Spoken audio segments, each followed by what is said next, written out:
Hello everyone and welcome to another very nice game from round 8 of this year's Tata Steel Masters edition. It is Richard Rapport versus Praggnanandhaa, and it's a really wild game with some very cool moves. You guys will have a very nice pause the video moments to brush up on your this time defensive skills because the position is just remarkable. So let's dive straight into it and see what happened here. So Rapport with the white pieces opens with e4. We have e5, knight to f3, knight to c6, and bishop to c4. We have bishop to c5 and now pawn to c3, the main line of the Giuoco Piano, even though we all know what the main line of the Giuoco Piano is. But okay, knight to f6, we have d3, d6, and now knight b to d2. So very standard stuff here, the Giuoco Pianissimo variation. We have a6 and bishop to b3 now. We have castles, knight to f1, and now knight to e7 by Pragg. We have bishop to g5 and now knight to g6. And here, Rapport mixes all of the ideas together and just advances the pawn to h4. And it is now already, as of move 10, that we have a completely new game, which is very exciting stuff as we see the Giuoco Piano and the Giuoco Pianissimo pretty much every other game. And here we have rook to e8. It's a very nice move by Pragg because the problem with a move like h5, usually when you see h4, black will just reply with h5, stop any and all pawn pushing. But the problem is you no longer have h6, and this pin on the knight here will remain for a very long time. Let's say knight to g3, bishop to g4, and now even queen to d2. But the problem is you can never push d5. The knight here is a very important piece controlling the d5 square, but now with the bishop just pinning the knight and with you no longer having the option of playing h6, this is just very bad for black. So that's why after h4, Pragg just goes for rook to e8. We have h5 now, challenging the knight, knight to f4, and now knight to g3, allowing Pragg to capture the g2 pawn. But this is not the best way to go. I will just show you what happens because it looks like it's a free pawn. The problem is if knight captures king f1 and just knight to f4, seems like you snatch the pawn, you just go back with the knight. All of a sudden, you are this met with a move like pawn to h6. And now, let's say g6, pawn to d4. And this knight is now a very weakly placed piece, because now let's say bishop to b6 just decaptures on e5, and now this knight is weak as well. If you capture, just queen captures queen, and nothing is defending this knight. But black's entire position just falls apart. You really have nothing better than to capture. Let's say captures, bishop captures on f6, and now even bishop to h3 check, which could be a bit dangerous, is met with rook captures on h3. And now after knight captures, you're just gonna capture on e5, and black's position is pretty much resigns. So after knight to g3, we have h6 now, chasing away the bishop. Bishop captures on f4, we have e captures on f4. And now knight to e2, going after the f4 pawn.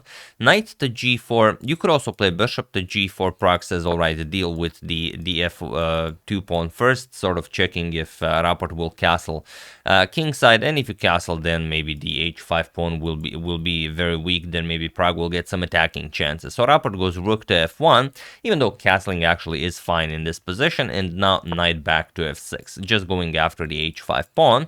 Queen to c2, and now bishop to g4. You can always capture on h5, there's no need to rush it. We have queenside castles, and now bishop to a7, not allowing the d4 push to come with tempo. And also Pragg wants to play c5, b5, and attack the white king that castled queenside. So knight captures on f4, we have c6, and now rook d to e1. Knight captures on h5, and now queen to d2 first before trading knights here. We have queen to f6, and now knight captures on h5. We have bishop captures, and now rook to h1.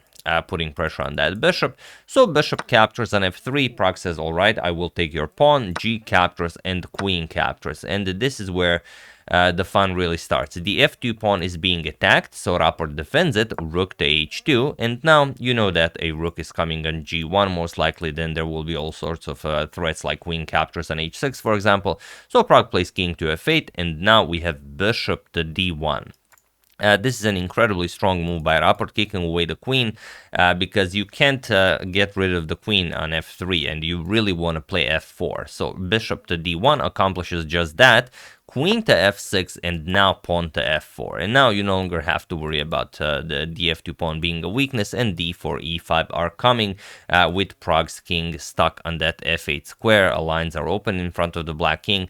So there are many ways you could continue this game, but just for fun, feel free to pause the video here and try to find the absolute best way to play this for black while I give you a couple of seconds.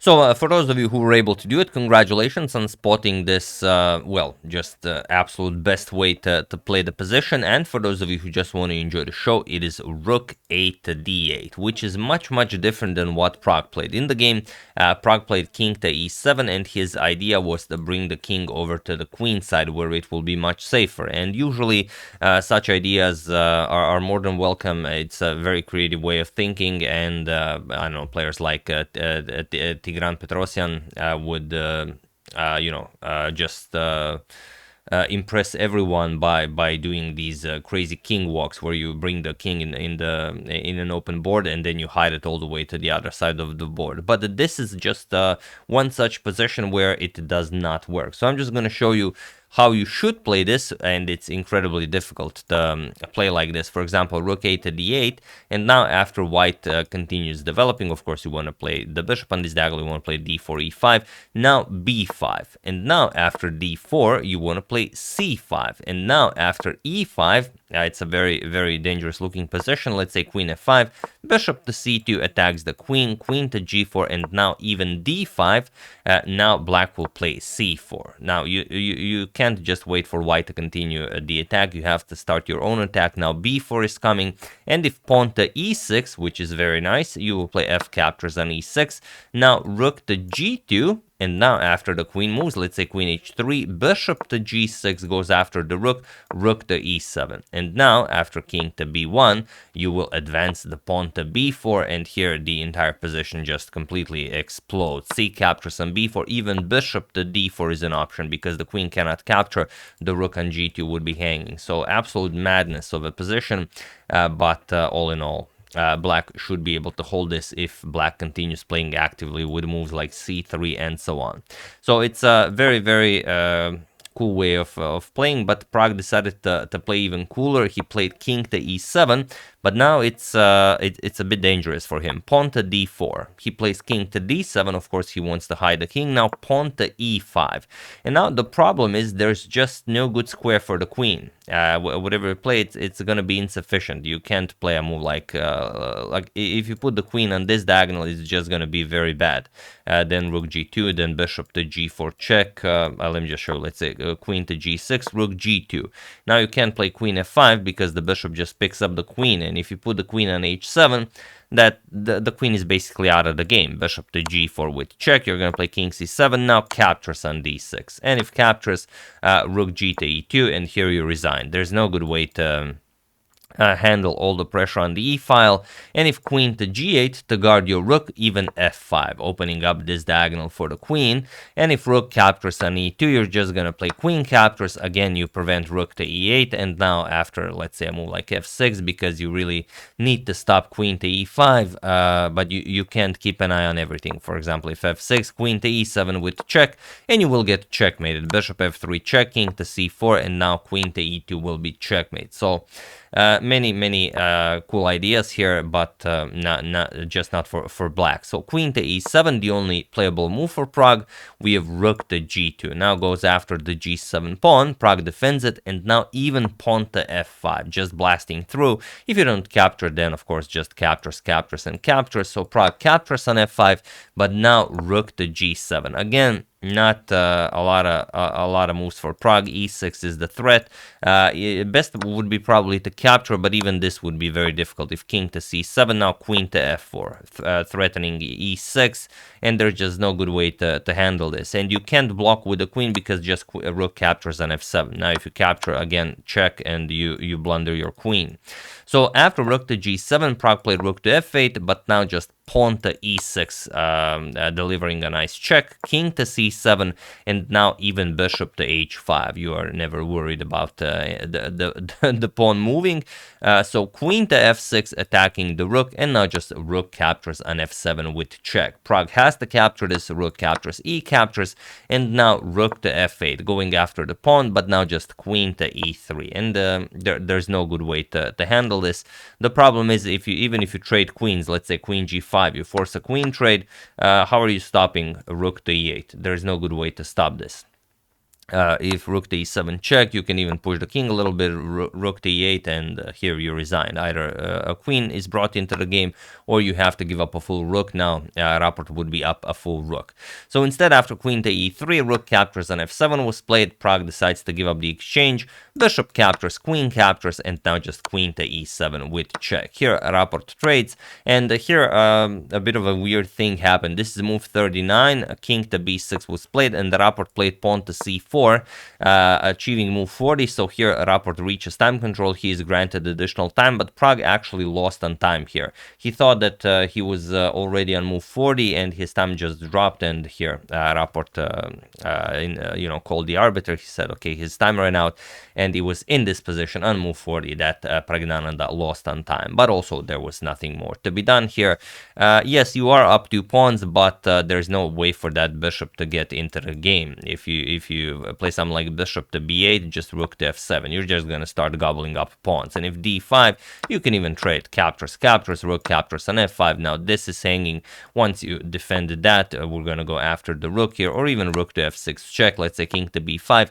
But now most certainly not rook captures on h6. If you play that, then you blunder the game. Rook to f4 check picks up the rook. So of course none of you were considering that. But of course king to c2, you just move the king and you capture the pawn on the next move. Whatever black plays doesn't really matter. King to c4, you're going to play rook captures on h6. Let's say king captures on d4, and it's a bishop and 3 pawns against a rook and 2 pawns. But let's say rook to b6, now you lose this pawn as well. There's no way to save it. Whatever you play, still just equal pawns, rook versus bishop, completely winning for white. So yeah, after c4, Pragg lost on time, and for those of you who are interested in the standings after round 8, and this is Pragg's first loss in the tournament, so very, very tough break for him, but these are the standings after 8 rounds. So the tournament is being led by Nodirbek Abdusattorov with 6 incredible points out of 8 rounds, just spectacular play, followed by second place Anish Giri and Wesley So with 5 points, and with 4.5 points Levon Arjun Praggnanandhaa. You can see that had Pragg won this game, he would be in clear second. Fabiano Caruana and Magnus Carlsen, who after 2 wins in a row climbs back up, and now he is again contending for the top 3 places. It will be hard to catch up to Nodirbek if he doesn't lose even a game, but if Magnus continues winning, anything is possible. Then we have the World Chess Championship contender Ding Liren, not doing all that great, on 50% with 4 points. Rapport and Parham Maksulu with 3.5, with 3 Joran van Forest and Arjun Erigaisi, and in last place, not having the greatest tournament, Vincent Keymer and Gukesh. So yeah, those were the standings. Hope you enjoyed that as well. We'll see what happens. Today is the rest day, so I might check up on what's been happening in the challengers as well. If you have any of your favorites, do use #suggestion, and I will go over that game. So yeah, that's the game. Hope you guys enjoyed it. Tough break for Pragg, but a much needed win for Richard Rapport. I would like to thank Richard F. Sayaj, Blaže Burkot, Rob, Victor David, and Petr Knurich for your contribution to my channel. Thank you a lot. I really appreciate it. As usual, you can check 2 of my previous videos here. Thank you all for watching, and I will see you soon, continuing the coverage of the Tata Steel until it finishes. Thank you all. I will see you soon, and have an excellent rest of your day.